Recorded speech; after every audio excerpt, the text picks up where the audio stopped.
Changing Evening News reports on the tragic story of a heroic mother killed by a swarm of wasps as she tried to protect her children.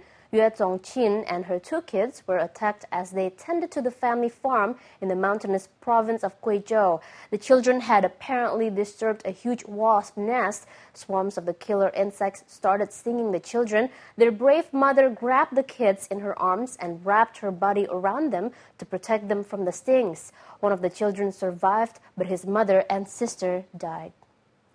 The first Chinese-made large amphibious aircraft is scheduled to take off in 2013 and will be ready for mass production in 2015. China Daily says the amphibious aircraft, about the size of an Airbus 320, will handle emergency services and military tasks that are difficult or impossible with current aircraft in China today.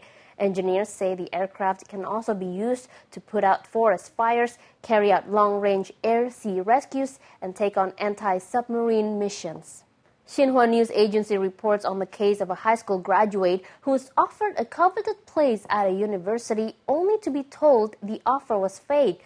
He Jun was sent a letter from Suzhou University in Jiangsu province saying that she'd won a place as an undergraduate. The family paid the tuition fees, but when they went to enroll, they were told the letter was faked.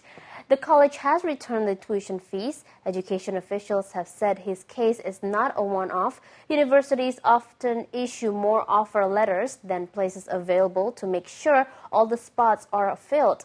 The authorities say they are investigating. And meanwhile, in France, the education system has been thrown into a spin following the suspension of a university president over allegations that Chinese students paid bribes to obtain diplomas. The president of the University of Toulon, Larosi Ouaslati, and two of his aides were forced to step down as education ministry officials investigated claims that his institution had been approached by Chinese middlemen offering to pay bribes. Government reports detail bribe offers of up to $7,500 for each Chinese student's admission and diploma. Investigations are continuing. And back in China, health experts have called for sex education and services to be available to all Chinese youngsters, not just those who are married. The China Daily reports that sexually active youngsters are often denied free consultation and contraceptives because they are single.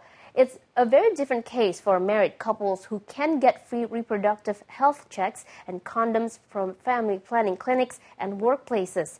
Unwanted and teenage pregnancies are on the rise in China, many of which end in abortion. A 2008 survey found that nearly 60% of Chinese youngsters aged 15 to 24 had no idea how to use a condom correctly.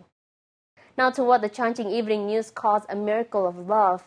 They report on a woman whose husband helped her fight off brain cancer by building stairs along the side of a mountain and walking up them with her every day. The woman had been told by doctors that the cancer was so severe she would be left in a vegetative state. The couple spent their life savings paying for treatment and operation, and then the woman's husband decided to build 600 stairs up a nearby mountain for her to walk up. 5 years on, and his wife has fought off cancer and is once again healthy. The steps, meanwhile, have turned into a local tourist spots. And that's today's Media Watch, and in fact, that's all for now from the team here at BON News.